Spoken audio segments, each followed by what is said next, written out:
Hare Krishna. International society for Krishna consciousness ISKCON আসানসোলের পক্ষ থেকে আগামী 22শে জুন সকাল ঠিক 8:30টায় ইসকন আসানসোলে জগন্নাথ বলদেব সুভদ্রা মহারানী শুভ আবির্ভাব তিথি উপলক্ষে স্নানযাত্রা উৎসব।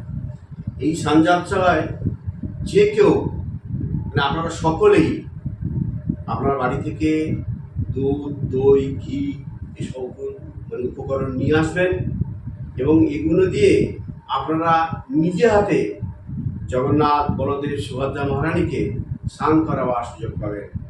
আমরা আপনাদেরকে রিকোয়েস্ট করব বা নিমন্ত্রণ করব, আমন্ত্রণ করছি, আপনারা সকলেই স্নানযাত্রা দিনে সকাল ঠিক 8:30টার সময় ইসকন আসানসোল মন্দিরে উপস্থিত হবেন, ভগবানকে নিজে হাতে স্নান করাবার সুযোগ পাবেন এবং সকলের জন্য মহাপ্রসাদ। হরে কৃষ্ণ কৃষ্ণ কৃষ্ণ হরে হরে, হরে রাম রাম রাম হরে হরে। জয় শ্রী প্রভুপাদ কি।